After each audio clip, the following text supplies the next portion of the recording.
नारायणं नमस्कृत्य नरं चैव नरोत्तमं देवीं सरस्वतीं व्यासं ततो जयं उदीरयेत्। नष्टप्रायेषु भद्रेषु नित्यं भागवत सेवया भगवती उत्तमश्लोके भक्तिर्भवति नैष्ठिकी। कृष्णाय वासुदेवाय देवकीनन्दनाय च नन्दगोपकुमाराय गोविन्दाय नमो नमः। Hare Krishna. So first of all, I would like to welcome Shri GauraChandra Das prabhu. I think most of you may be knowing Hare Krishna. Krishna. He's my father-in-law, so a very senior devotee and active preacher of Krishna consciousness. Very wonderful, exemplary devotee, inspiring hundreds of devotees. So, on the occasion of the start of the Srimad Bhagavtam Katha, it happens to be the first session. So, we completed the Bhagavad Gita, we completed Nectar of Instruction, we did a course on Vaishnava etiquette and culture. So, we're just about to start Bhagavatam, so we seek your blessings. And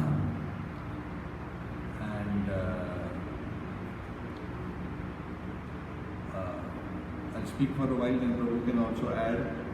You can think of something from a overall Bhagavatam, any thoughts that may come in terms of the importance of Bhagavad. Prabhu can speak a little later.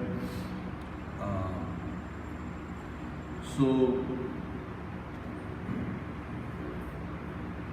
we are going to embark on this very long but very sweet journey of Srimad Bhagavatam. And why it is so sweet is explained in the first couple of verses only, so just hold on. But the Bhagavad is full of sweetness, and the Bhagavad is the life and soul of those devotees who are dedicating their life in the service of the Lord. As we discussed earlier, the Gita is the preliminary study of the science of spiritual knowledge. It establishes the 5 subjects: Ishvara, Jiva, Prakriti, Kala and Karma.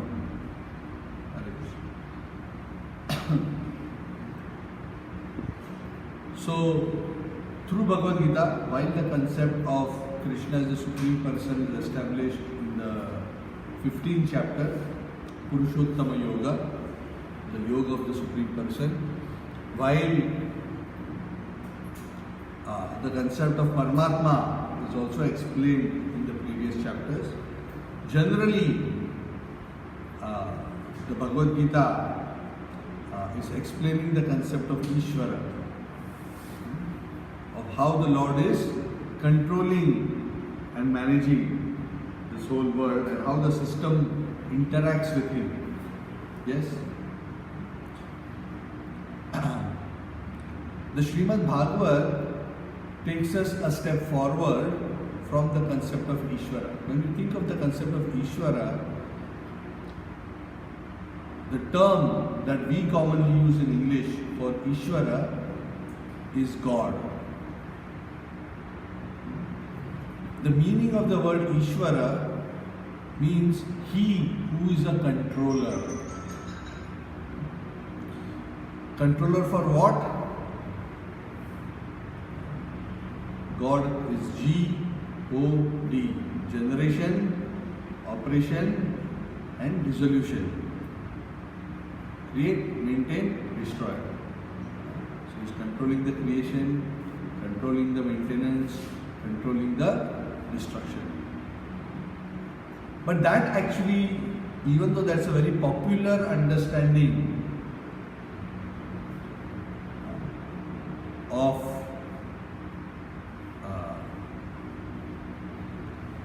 the Supreme, of God as Supreme, the Bhagavatam takes the understanding of God to a totally newer level, a more higher, a more deeper, a more fundamental level.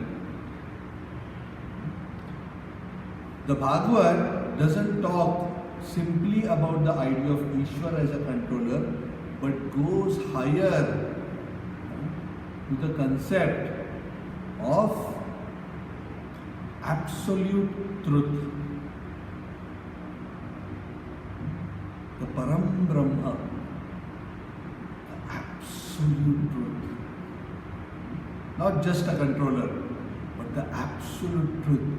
What is the absolute truth? Now, even before we can answer that question, first we have to understand the question. What is the question? Who or what is the absolute truth? Yes? So what is the meaning of absolute truth? So what do you think, in your understanding, what is the meaning of the term absolute truth? Any of you? Will you try? Ravi? I can see your processor working.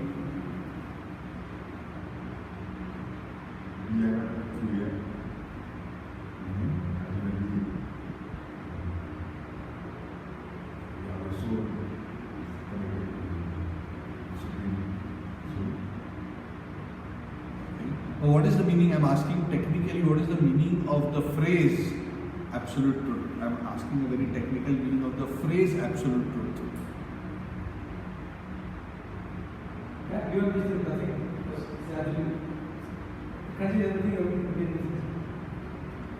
Okay. So Prabhu is saying that beyond which there is nothing. Okay. You also agree? So what is the meaning of truth? Let's break it down, and then we will discuss what is absolute. What is the meaning of the word truth? Satya. From a spiritual parlance perspective, not truth as in I spoke the truth. Of course, that is a derivative of that, but when you say truth, when you say Sat Chit Ananda, Sat refers to truth. What does that Sat mean?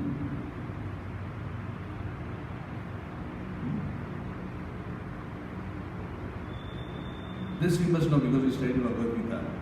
Second chapter is full of the definition of truth. Sat is also referred to as Brahman. What is the concept? What is the meaning of the word truth from a spiritual perspective? Is this phone truth? No. Why not? Then what is truth?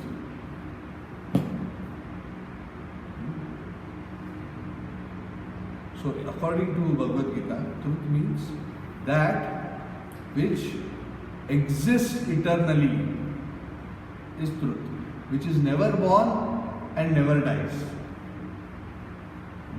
is truth.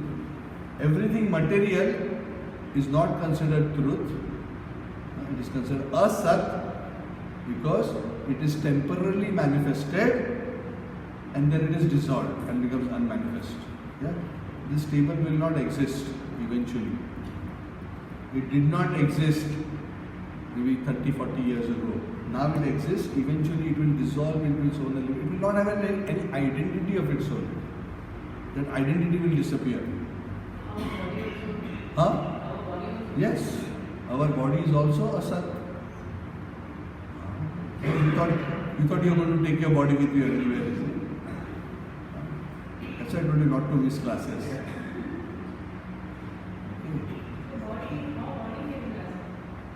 Why not?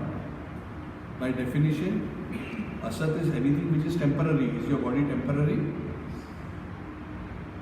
Is your body temporary? How old are you? 37. So 40 years ago, where was your body? Did it exist? No. After another, we hope you live another 40 years. After another 100 years, will your body be around? Or will you be around? That's all. When I said you, I mean your soul.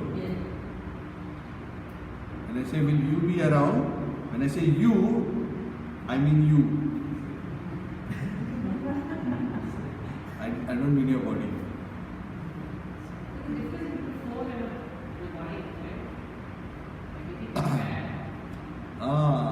So now you're taking me back to Bhagavad Gita. Second chapter, Krishna already explains, no? Yeah. Yantrarudhani iva mayaya. The body is a machine made of material energy which is animated by the soul. Just like a car is stationary in the car park, when the driver sits in the car, starts the engine, moves around, it seems as if the car is alive. But the car is never alive. The car was dead when it was parked, the car is dead when it is moving. It is you who is animating the car. Now what is the difference between that and the body? The only difference is when the soul is present in the body, the soul permeates, the soul's consciousness permeates through the body.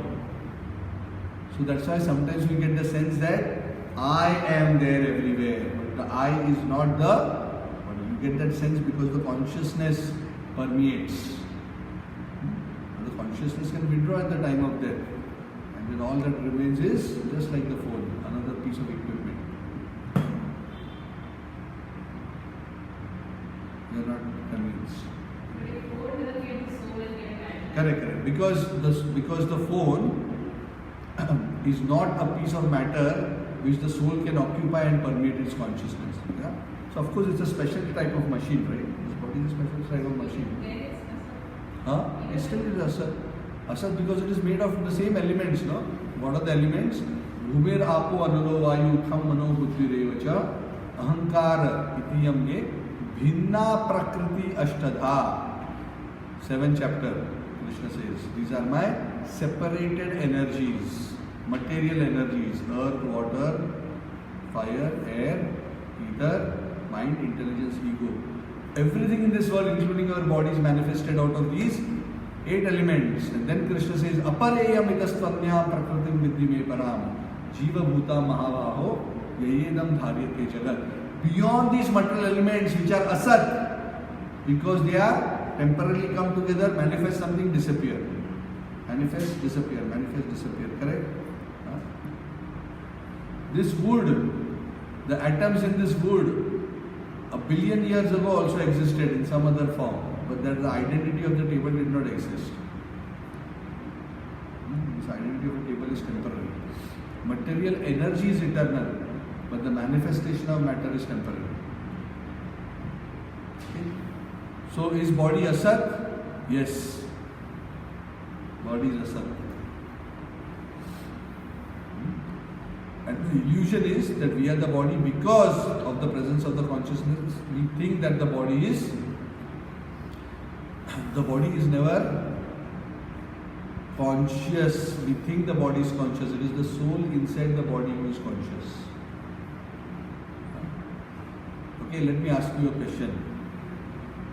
Since Vinayji asked a difficult question, I'll ask her a difficult question. So let's say, you can see me? You see me? So is your eyes seeing me? Yes? Is your eyes seeing me? Your eyes can see me? But no, all of you gave the wrong answer. Your eyes not seeing me. The soul is seeing me. Through the eye. What is the eye? It is just a lens. There is a retina and image is being formed. Who is seeing? The act of generating an image doesn't mean seeing. Correct? Yes. So the eye is still asat. Camera is the same. But because there is a special mechanism through which the soul interfaces with this organic machinery and is able to perceive. Actually, the soul cannot even directly perceive. The soul needs a subtle body to interface with the gross body. And that whole mechanics is there. That's why mind, intelligence, false ego are there. Because the subtle elements interface with the gross elements. The gross senses interface with the subtle senses, which then communicate to the soul. So it's a very complicated. The Lord has made a very powerful system. But we should always understand that the perceiver of any sense ultimately is the soul. The body is simply a piece of equipment which processes information or does tasks. But the body is never conscious. Body is always dead. People have tough time understanding this point even after 20 years in Krishna consciousness.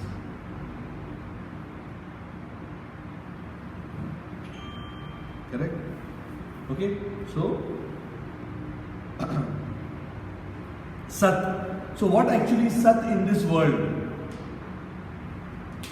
What is Sat in this world?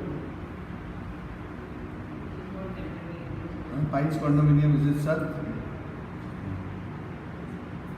What is Sat here? In this room, what is Sat? Nothing? Yeah, but in this room, it's not just material, there's something spiritual also. What is that? The soul. Okay? So in this world, apareyam itastvanyam prakritim vidhi me param. Krishna already said in the 7th chapter, this world, there is matter and there is soul. The soul is spiritual, matter is material. Okay? So the Brahma Padartha in this material world is the soul. Okay? The soul is Sat.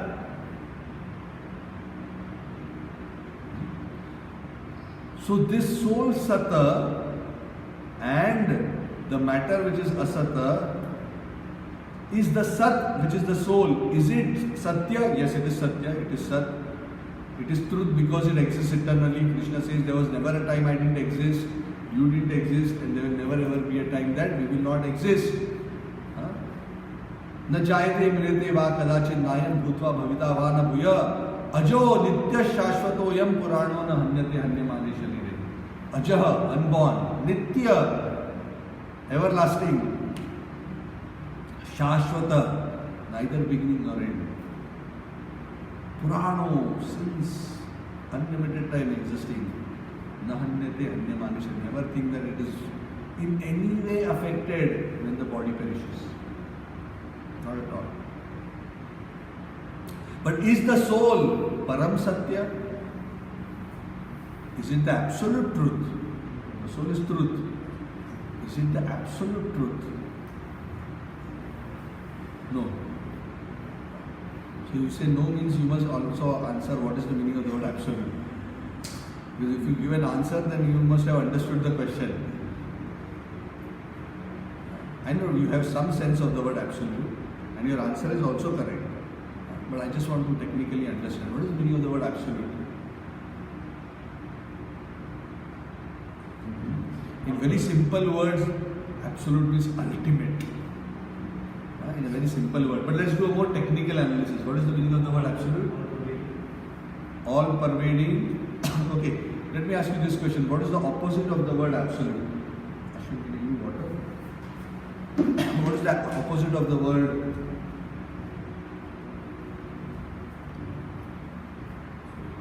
What is the opposite of the word absolute? Relative, very good. Now what is the meaning of the word relative? Now I gave you the opposite so that you can understand the original word. Relative is always defined with respect to something else. Very good. Okay. Relative means relative to something. So in very simple words, that which cannot be fully and completely defined or exist, that which always needs to be defined or its existence is justified based on something else, is called relative. And that's why we have relatives.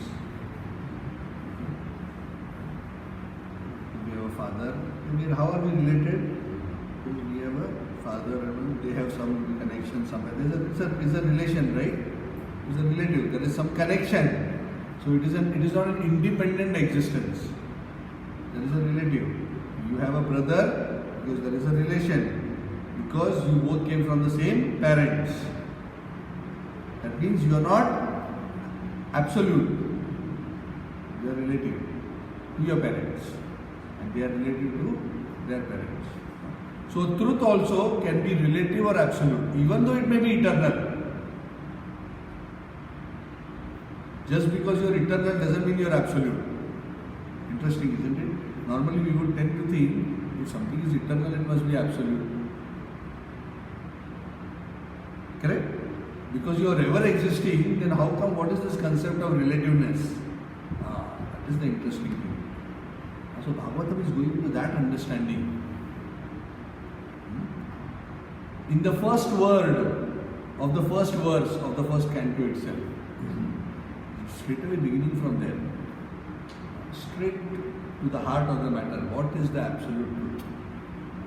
So we'll get to the verse shortly. I'm giving a very short introduction to the first verse.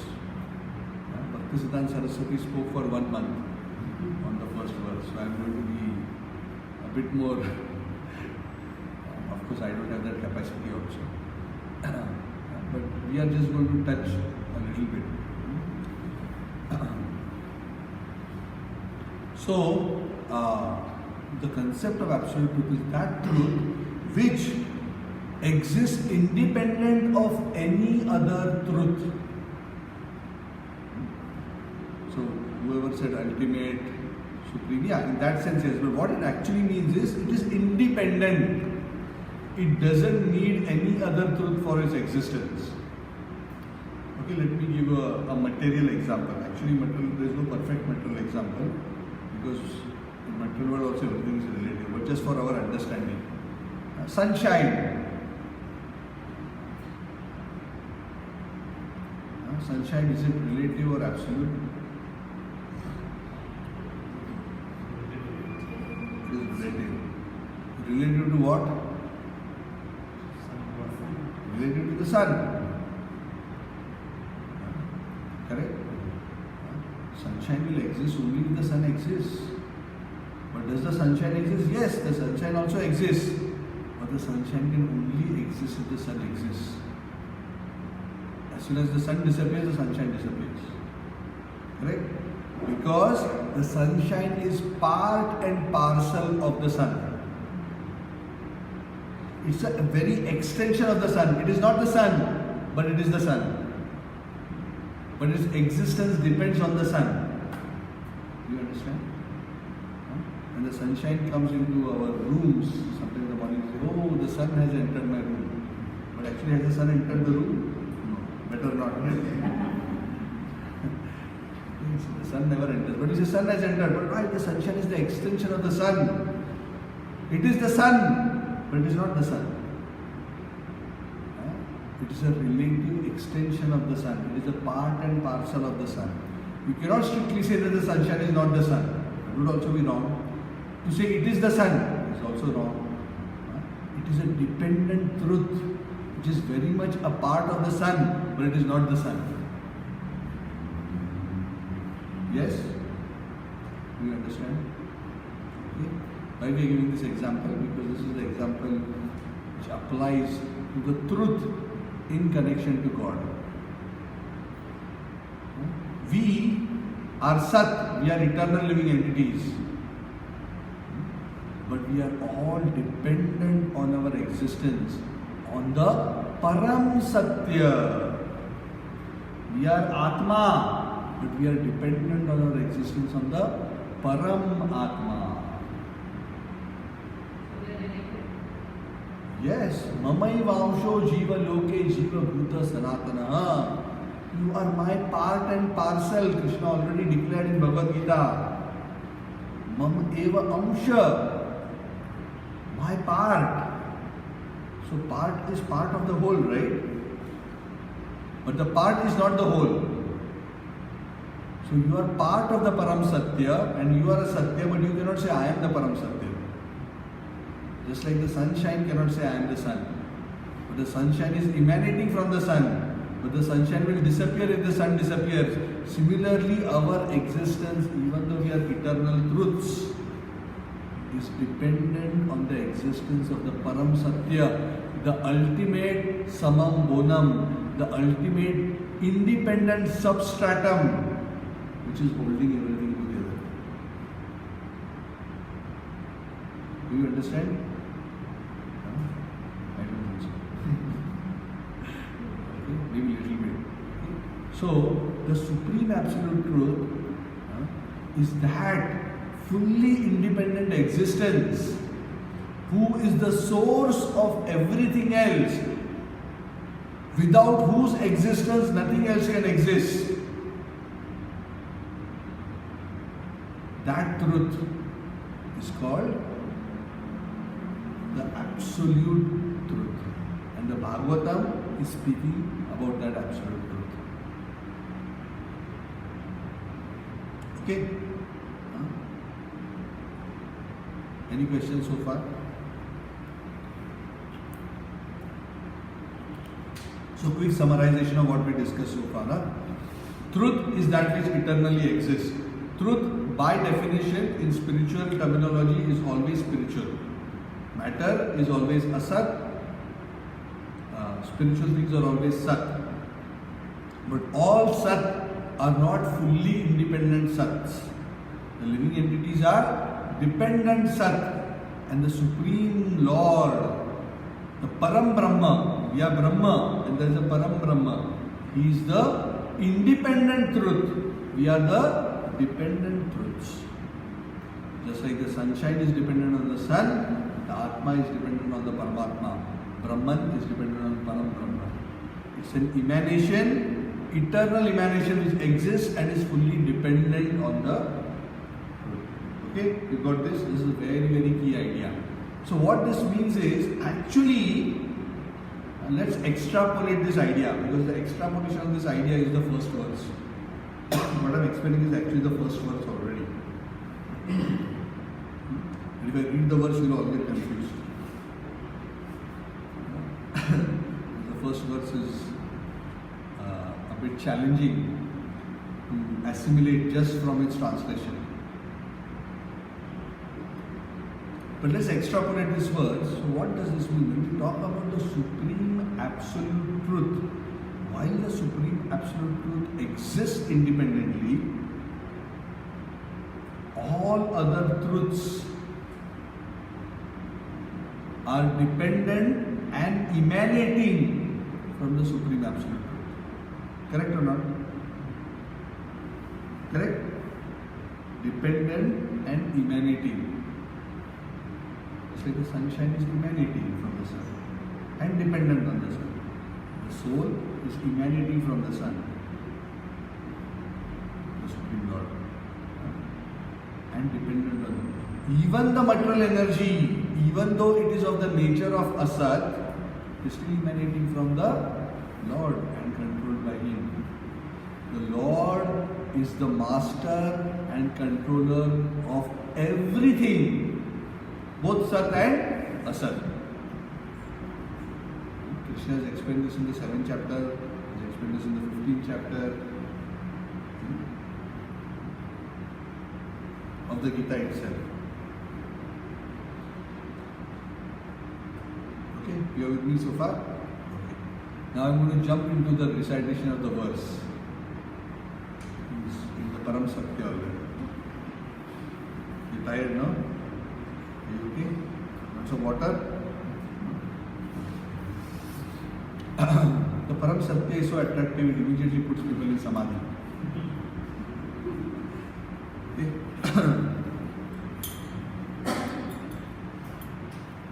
So the Srimad Bhagavatam begins with the word, with the prayer, Om Namo Bhagavate Vasudevaya. We can speak on this for 1 hour. But very briefly, Om is the sound representation of the Absolute Truth. Om is not different from Krishna. It's a abbreviated, condensed, the most condensed sound representation of the absolute truth. Om. Om iti ekaksharam brahma. The scripture says this one syllable Om itself represents the truth. That's why the Vedic mantras begin with Om. Om Namo Bhagavate, the Supreme Lord, Vasudevaya. So let's discuss about Vasudeva.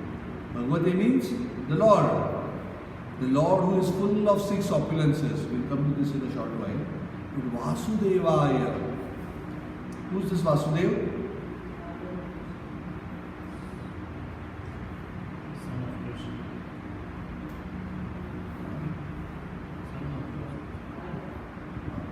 Vasudeva is the son of Vasudeva, Krishna. But why is the Lord called as Vasudeva? Vasudeva literally means the all-pervading Lord. जिसका सब में वास है, that Dev is Vasudeva. The all-pervading Lord. So we should also understand, basis the definition of the absolute truth that we just discussed, everything emanates from Him. Everything is dependent on Him and everything is within Him, which means nothing exists outside of Him. What does that mean? That means He is also everywhere. Understand?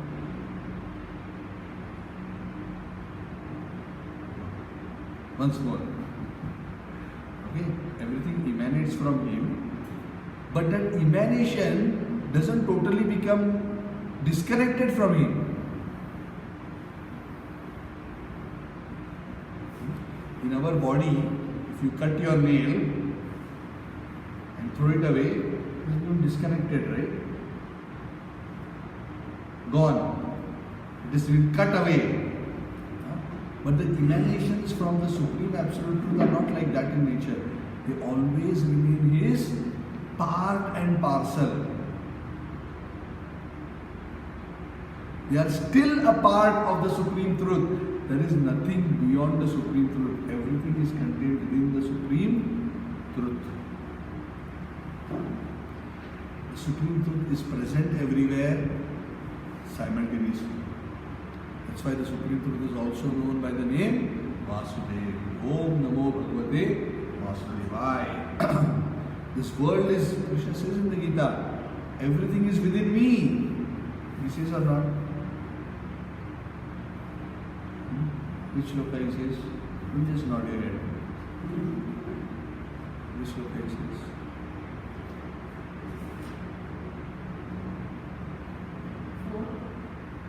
Fourth chapter?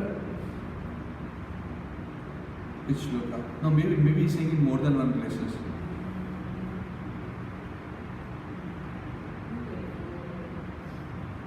He says in a few places. Anyway, homework. 10th chapter, there is one place he says.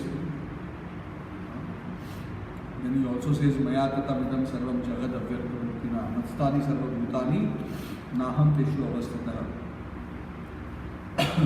Everything is in me, but I am not in them. Everything is in me. It is inside, but I am not in them. What does this mean?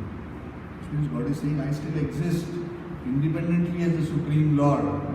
Everything is inside me, but doesn't mean everything is me. I still exist separately.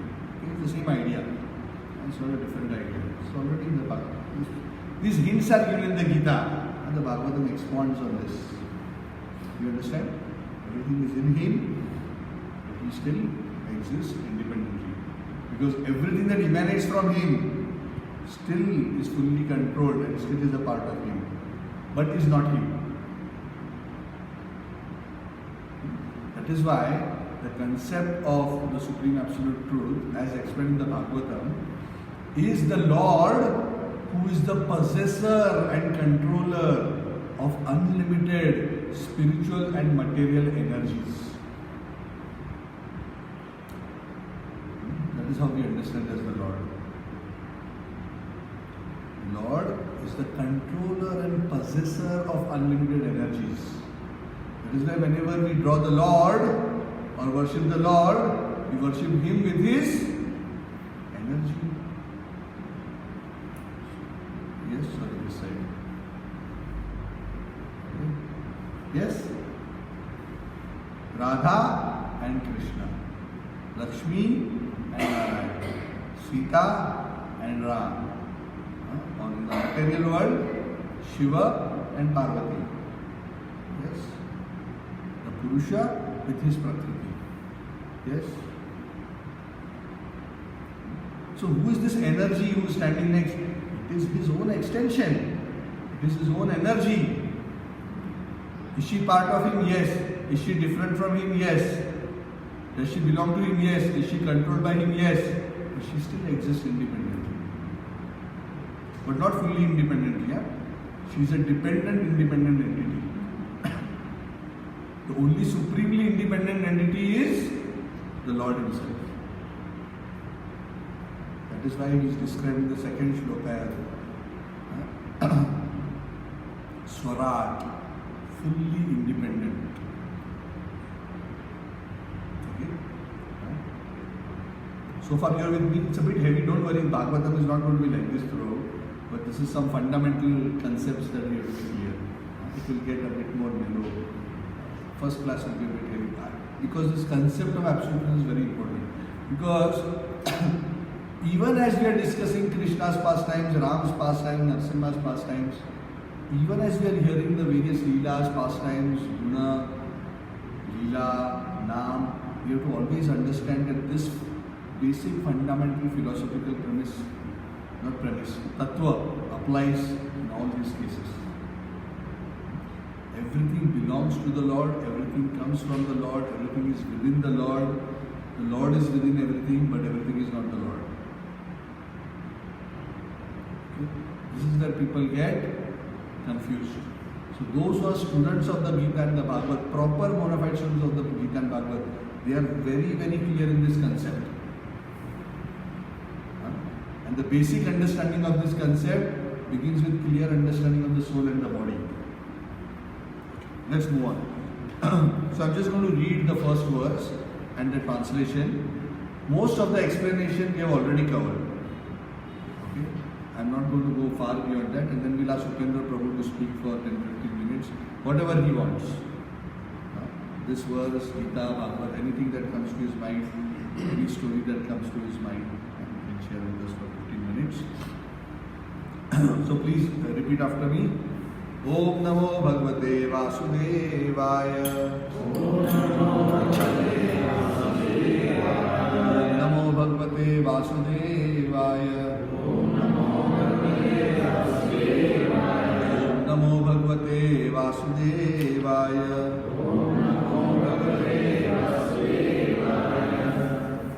The verse is a bit hard to follow, so I will just recite myself.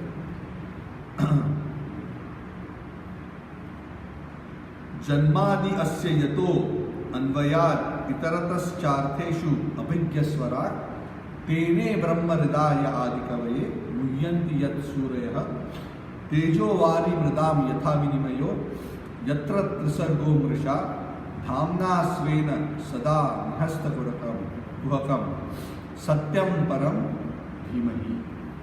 So Vyasa starts the Srimad Bhagavatam by meditating on the supreme absolute truth, and this verse is describing the supreme absolute truth. He ends the verse by saying Satyam Param Dhimahi. What is the meaning of Dhimahi? I am meditating on, just like Dhimahi is in the Gayatri mantra. Dhimahi is always in all the Gayatri mantras.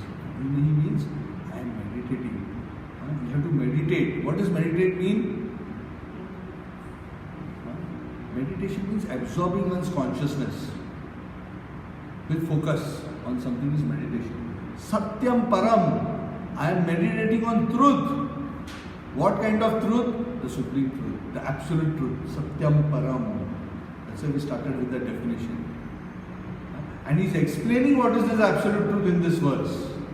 By beginning with Janmadi Asya Yataha, he from whom everything else emanates. Okay. So let's go through the translation. O my Lord Shri Krishna, the son of Vasudeva, O all-pervading personality of Godhead. Correct? Vasudeva means all-pervading personality of Godhead.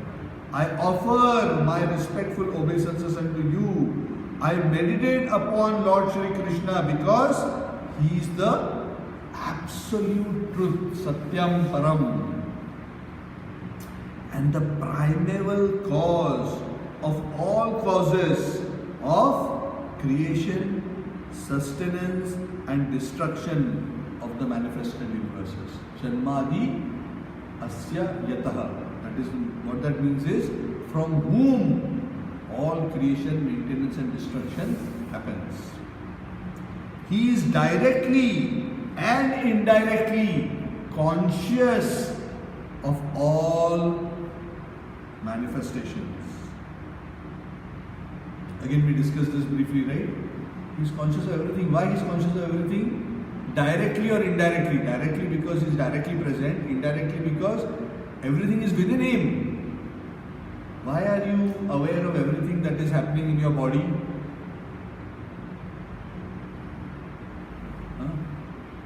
Vasu, you are aware of what is happening in your body?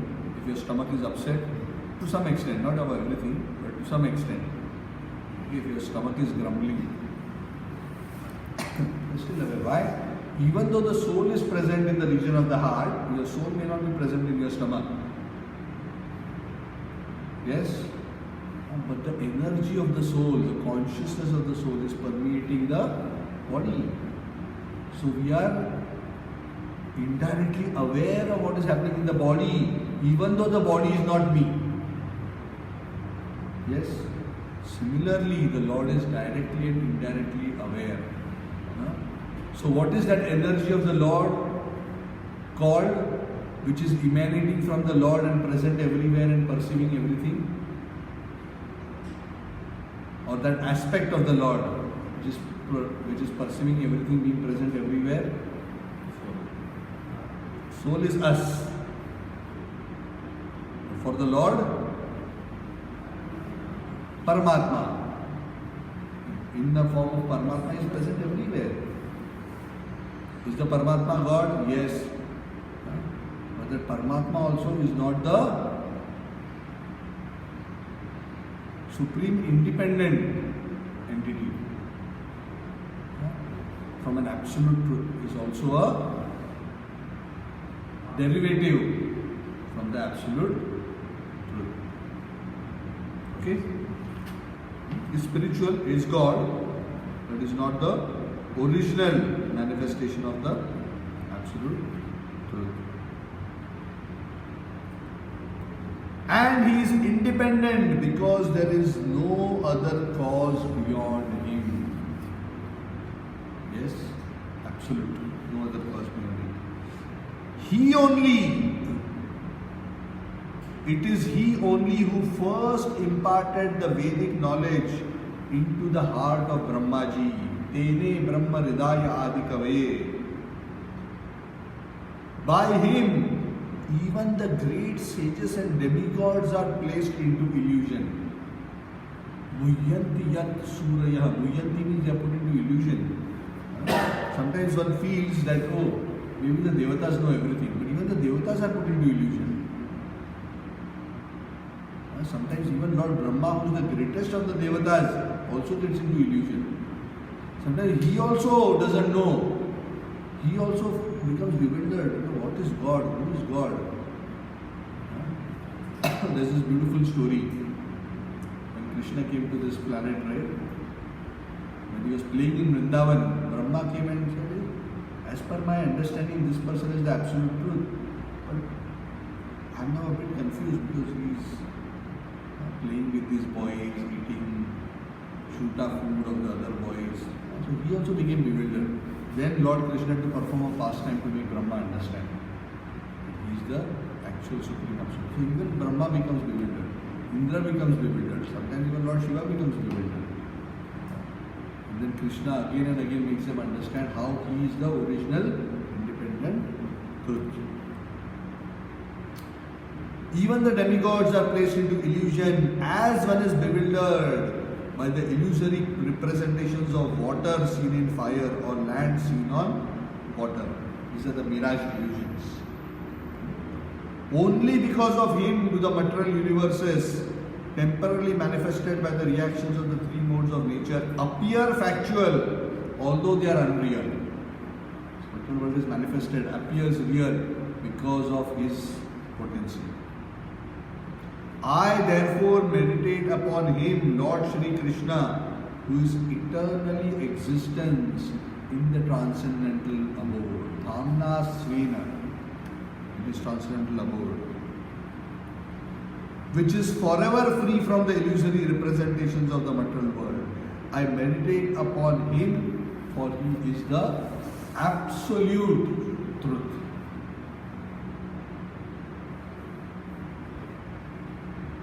Okay? So this verse meditates on the absolute truth by giving a detailed definition as well as explanation of the absolute truth, and also telling who the absolute truth is, right from the first verse. Doesn't mince its words. I'm going to speak of the absolute truth. I want to meditate on the absolute truth.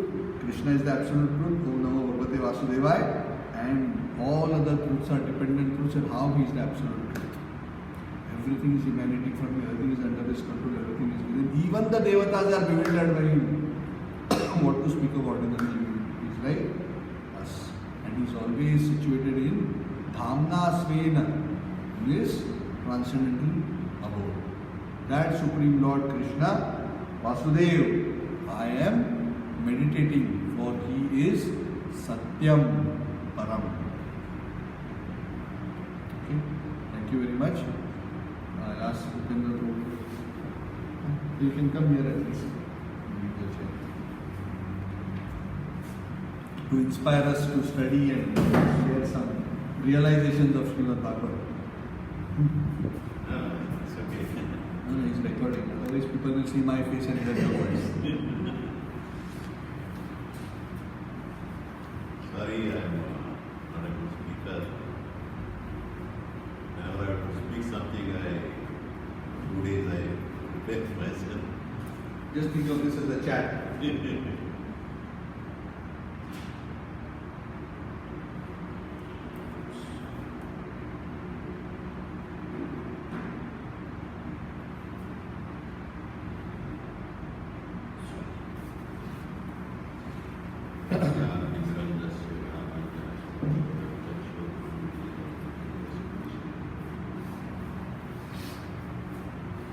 So there is a scripture called Chaitanya Manjusha. In that it is stated that there are 5 things that are most important for us as human beings. Aradhya Bhagavan Brajesha Tanayam Tadhama Vrindavanam Ramya Kachir Vasana Vrajavadhu Dharmena Vakalpita Srimad Bhagavatam Pramanamalam Prema Kumar Mahan Shri Chaitanya Mahaprabhu Vatamidam Tatradaro Naparaha. So it says that Chaitanya Mahaprabhu Vatamidam. According to Chaitanya Mahaprabhu, these 5 things are very important, and there is nothing above that for us. The first thing is Aradhya Bhagavan Brajesh Tanayam. Brajesh means Nanda Maharaj, Tanayam means son. Son of Nanda Maharaj is Krishna. So he is our Aradhya Bhagavan, the worshipable Lord. Tadhama Vrindavanam. He resided in Vrindavan. So for us, Vrindavan is most sacred, most important place for us. Because Krishna decided there.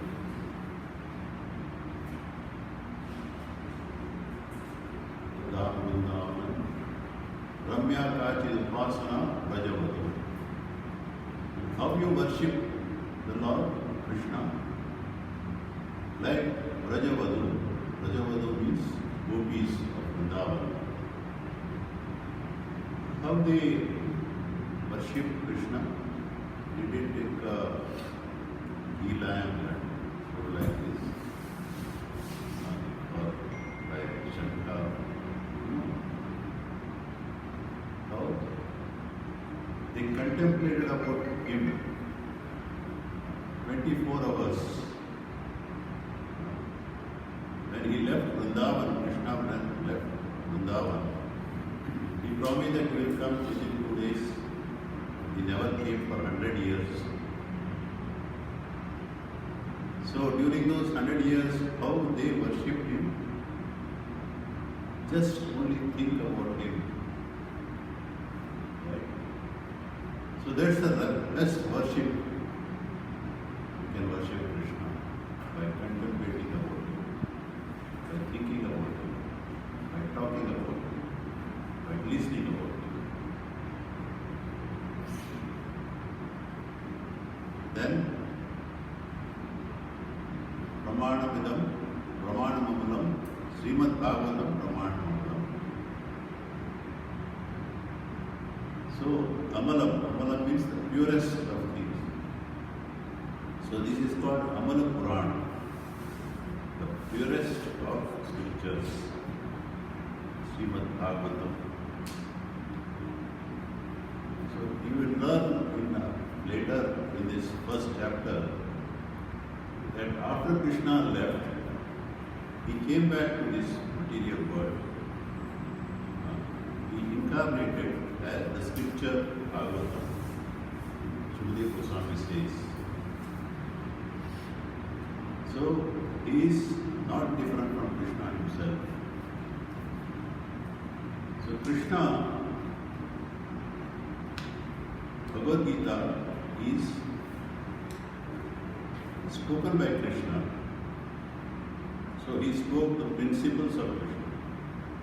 So his body is not different from him. And Srimad Bhagavatam is the stories of different devotees who practice those principles given by Krishna in Bhagavad Gita and how they perfected their life.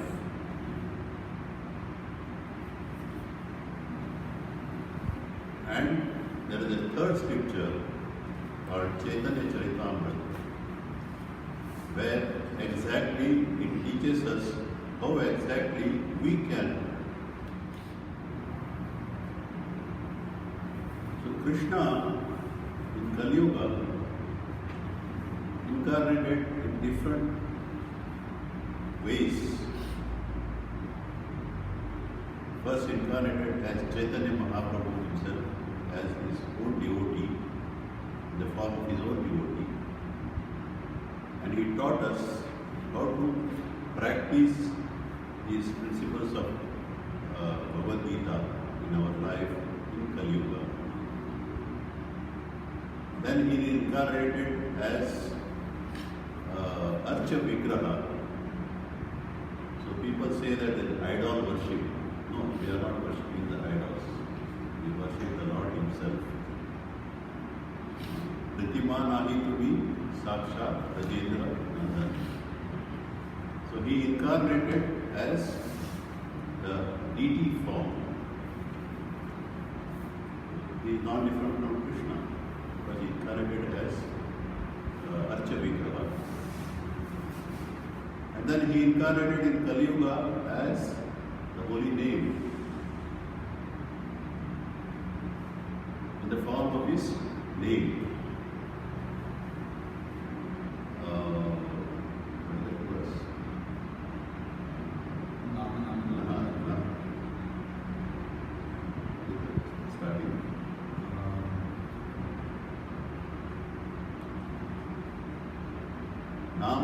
Chudamani Krishna Chaitanya Rasavinda Nityashuddha Nityashuddha Purnamukta Abhinanam Abhinanam. So I am not different from my name. And what is this name? When we say holy name, it is the Mahamantra. Hare Krishna, Hare Krishna, Krishna Krishna, Hare Hare, Hare Ram, Hare Ram, Ram Ram, Hare Hare. I will not speak in detail because it's a big subject. So he incarnated as holy name, and then he incarnated as Srimad Bhagavtam. So we can associate with him in different ways by listening and reading Srimad Bhagavatam, by chanting his holy name, his Mahamantra, and worshipping the deities. You can have deities in your house and then worship them in different ways. So by doing this, what you achieve ultimately, by studying Srimad Bhagavatam, you will understand that many devotees who did this and what they have achieved, you will learn them. But in this verse, it says, Prema Kumarto Mahan. So ultimately, what you get the love of the Lord. Prema. So that is the highest achievable thing. There are 4 Purusharthas: Dharma, Artha, Kama, Moksha. But above all these 4 things, because the Dharma, Artha, Kama, Moksha, they are all material. Ultimately, what you have to achieve is the prema of the Lord. So, what we study Bhagavad Gita to know the principles. We study Bhagavatam, how to apply those principles, how others have applied these principles, because you want to know whether it works or not. So here it is recorded that these people have tried these principles and they have achieved perfection of life. And then we go to Chaitanya Charitamrita, then how to put them in our whole life, these principles, and perfect our life. So I am very glad that you people have now started studied Bhagavad Gita and then now studying Srimad Bhagavatam, the right ways. Thank you very much. Shri GauraChandra Das prabhu ki jai. Srimad Bhagavatam ki jai. Any questions or comments on what we have discussed so far?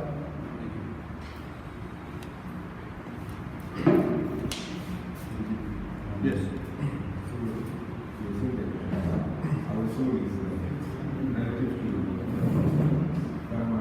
It's a part and parcel of Bhagavan. It's a dependent truth. It's a dependent truth. Yes.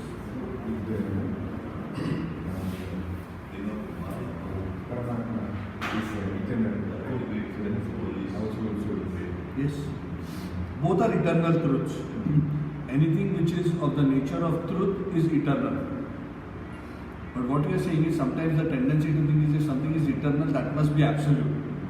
Not everything eternal is absolute.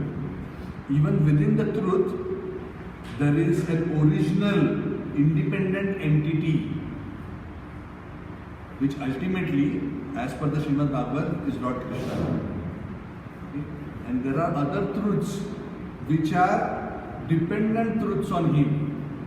See, when we talk about dependent in a material sense, typically it means this thing existed, from Him something came up. And then we say, oh, this thing emanated from Him and now it is dependent on Him. But that concept implies the existence of time. Yes? Correct? Which means before sometime this didn't exist, then it came. Okay? But when we talk about spiritual truth, you cannot talk in that terminology. Because when you talk about spiritual truth is always eternally existing. Because when we say the soul is part and parcel of God, it doesn't mean at one time we did not exist and one time somebody cut a part from God and made us. Krishna doesn't say that. Krishna says there was never a time when I, you and all these things did not exist. What does that mean? That means all the souls also eternally existed. But they are eternally existing in a way which is dependent on Him. They are part of Him. They cannot exist independent of Him. This from a material perspective is very hard to conceive. Because we don't have a similar experience in this material world. And that's why I tried to give you the closest example, which was that of the sun. So that you can imagine that if the sun doesn't exist, the sunshine just doesn't exist. You understand? So in that sense, Hari Bhagwan. Thank you. Hare Krishna. Sunil Mother, जाने के पहले इधर आ रहे नहीं आपको कुछ देना है मेरा काम वाला मुझे देना है तो एक छोटा सा बटन ले लेके जाना और चाबी वापस ले जाना अगर उधर नहीं होता तो चंद्रिका लेके गई होगी पर होना चाहिए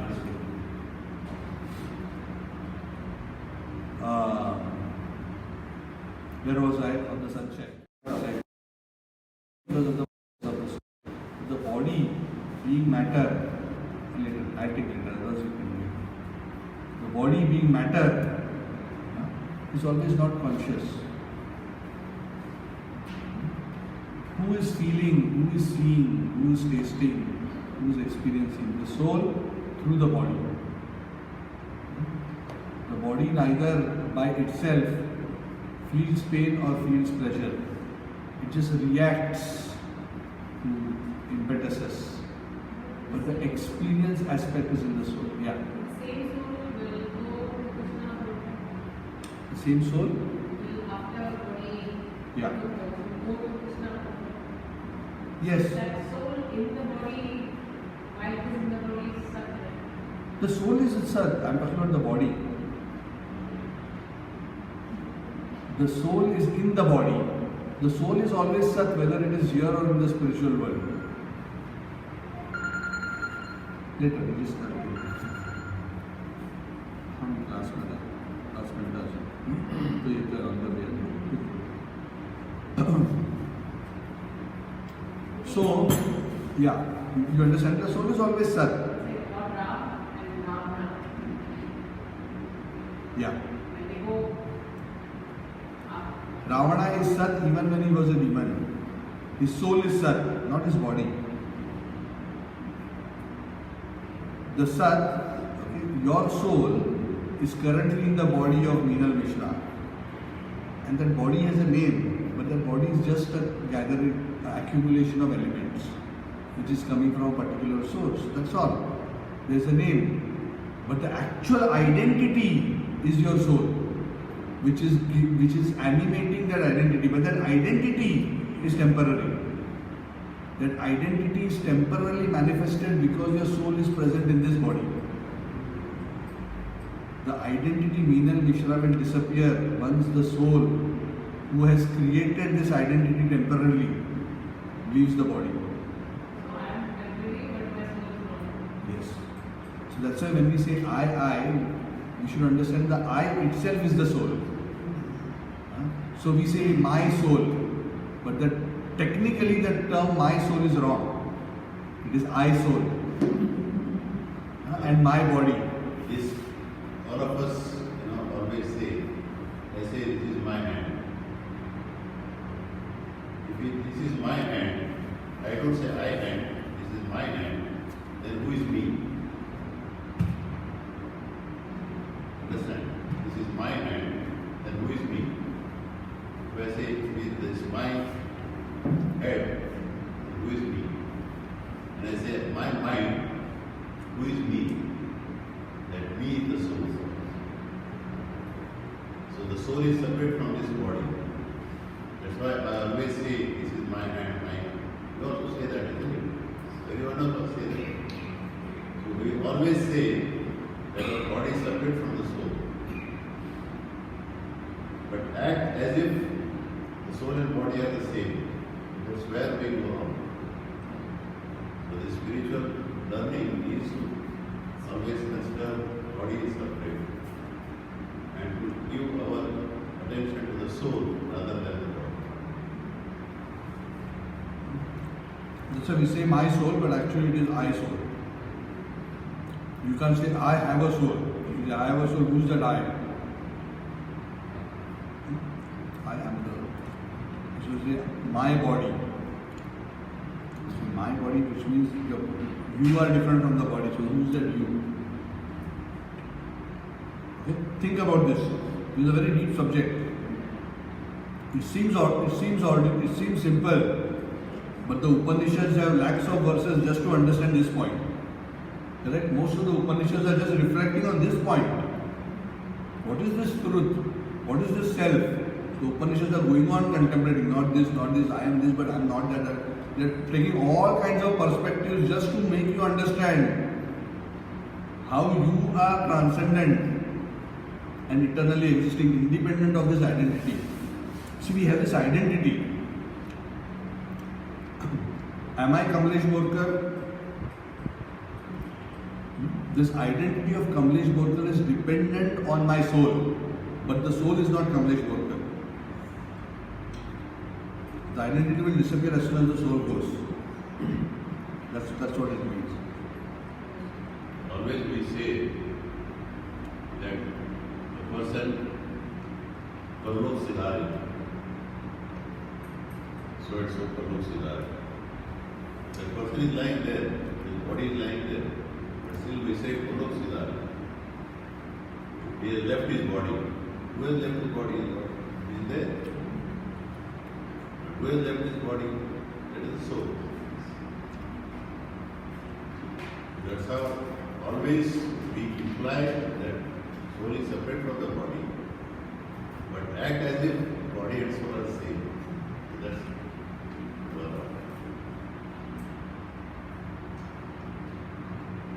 When somebody sees something, it's not the soul that is seeing. Ultimately, yes. Who's conscious? Perception is the business of a conscious entity. Who is actually conscious in this body? Is your eye conscious? Eye is not conscious. Eye is just processing the image. So, for blind person, you cannot see. In the conditioned state, because of the illusion of the soul and the false ego, the soul is illusioned to think it is this body, and that is why it perceives it receives all its sensory perceptions through the mechanism of the gross body, the material senses, which transmit the information to the subtle body with the subtle senses, and it receives those sensory experiences from there, but the actual experience is at the soul level. Because only something which is conscious can experience. Correct? I may have a camera. My phone may be showing an image of what is happening here. But is the phone aware of the image? As soon as you see it, you become aware of the image. Yes? Same way is happening in the body. The eye is capturing an image, transmitting an image. Now, who is it transmitting it to? The material scientists say somewhere in the brain it is getting interpreted. I am not even talking about interpretation. Interpretation is still mechanics. I am talking about who is experiencing the image. Who is conscious of the image. Right? Now I am conscious that you are sitting here and I am experiencing this conversation. Is it my eye doing that or my brain doing that? No. They are just processing the information. But who's conscious? The living entity, the soul. So the experience is always a aspect of a conscious entity. Processing and recording and storing are aspects of can be aspects of matter and material machinery. So in the conditioned soul, the soul is dependent on the body because of the false ego for that experience, but ultimately it is not dependent. For example, when a person dies, he comes out of the body, right? So, because the eyes are left in the body, does he lose the power to see? Is he blind, senseless, tasteless after he comes out? No. Why? Because there is a subtle body. The subtle body still has subtle senses. And because he has come out of the gross body, now he is able to perceive. Yes? I mean, you don't know. Or at least you don't remember. Yeah, that's what happens. Eventually, when the soul is free from the subtle body itself, the soul has its own spiritual senses for perceiving the environment, which are currently unactivated. They become activated by spiritual realization. And you don't even need a body to perceive. And perceive the soul itself has its own spiritual senses. You understand? It's different than Material senses. So when the soul comes out of the body, you are saying it can still, but not from a material aspect. As long as we are not liberated, we will always have a material body. Even when we leave this body, we have a subtle body. We have three shariras. The Sthula Sharira, Sukshma Sharira and the Linga Sharira or the Karan Sharira. The Karan Sharira is the most subtle. It is known as the causal body. The causal body, the subtle body and the gross body. So when the gross body is removed, you still have a subtle body. Subtle body is shaped like this. Through that also you can see. Because the gross body has senses which connect to the senses of the subtle body, which connect to the senses of the causal body, which connect to the soul senses. So you remove this layer, I can still do. Remove this layer, I can still do. Remove this layer also, I can do. You understand? Let's say I put 3 glasses on top. You will say, I am seeing through these glasses. I remove this.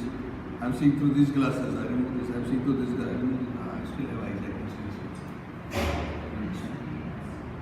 But when the soul has come out of the body, the subtle body and the causal body, where it is.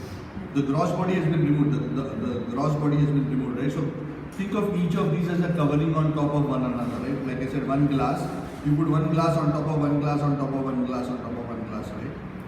A lens on top of a lens on. I'm just giving the example of the eye in this case. So you remove the top layer, but the inner layer is still there, right? So the senses are still there In the body. in the subtle body, Which is in the material body. the material subtle body. So you come out. The soul comes out. Yeah. The soul still has a body, not the gross body, a subtle body. And the subtle body also has senses. That's what I'm saying. The causal body. Yeah, the causal is the innermost. But when a person dies, he has a sukshma sharir. Sukshma is subtle. Inside this sukshma sharir is a causal body, which is also material. The most innermost is the soul. The causal body is at the level of ahankara, the most subtle element. Causal. Causal body is the cause of your being bound in this existence. That's why it's called causal body. Karana Sharira. Or Linga Sharira also. You understand? Just one simple concept you have to understand. Ultimate experiencer, seer, perceiver is the soul. That's all you have to understand. all others are just sheets covering it. But if the soul is removed, everything else collapses. But if you just remove one sheet, the inner ones can still function. Correct?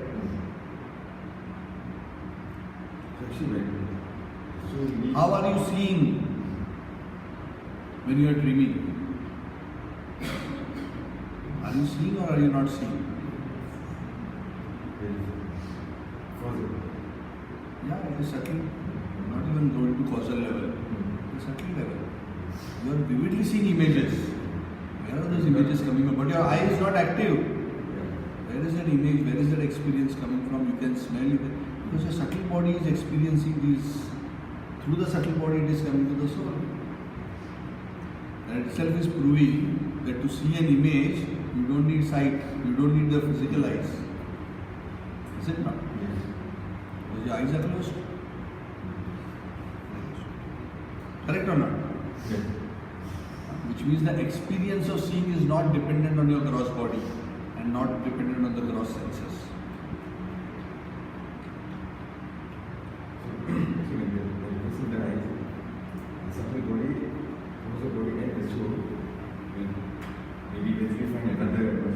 Correct. So what happens is, at the time of death, only the gross body is left behind. Based on your karma are stored in your causal body. Okay, so as long as the causal body is there, you will keep on taking birth. And based on your karma and your activities, your subtle body takes a particular shape. If you act like a dog, your subtle body will take the shape of a dog. And because it is shaped like a dog, it will look next for the body of a dog. That is the science, that's how it works. Because the dog's subtle body will not fit into the man's gross body. It will look for a dog's subtle body. So as one is dying, that's why as one is about to die, one gets a vision of one's next life. So our body starts taking that shape. In potentiality, it takes that shape. Then it accommodates and fits into that gross body. The soul is never affected.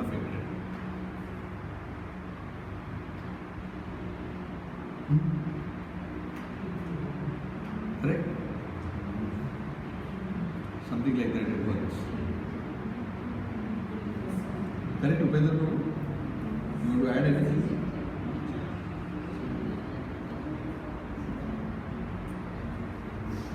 Okay, we'll do Kirtan for 2 minutes. You digest it meanwhile.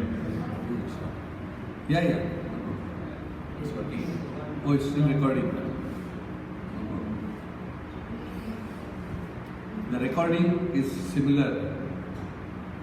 The iPad is not going to jump because it learned Bhagavatam. It doesn't know. Until somebody sees that living entity is experiencing the Bhagavatam. Otherwise, it is just images and voice recorded. Same with our body. Think about it. It's a very subtle point. Once we understand this, a lot of things will make sense.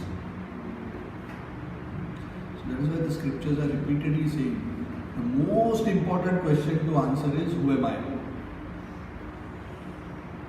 Okay.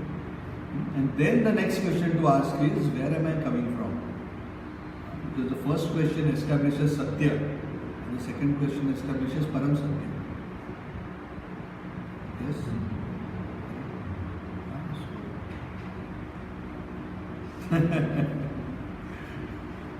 Namah Vishnupadaya Krishna Prechaya Vishwe Srimate Bhakti Vedanta Swami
Rama Rama Hare Hare Hare Krishna Krishna Hare Hare Hare Rama Rama Rama Hare Hare Hare Krishna Krishna Krishna Hare Hare Hare Rama Rama Hare Hare Hare Krishna Krishna Krishna Krishna Hare Hare Hare Rama Rama Rama Hare Hare Hare Krishna Krishna Hare Hare Hare Rama Hare Krishna Hare Krishna Krishna Krishna Hare Hare Hare Rama Hare Krishna Hare Krishna Shri Ram Sankirtan ki, Shrimad Bhagavtam ki.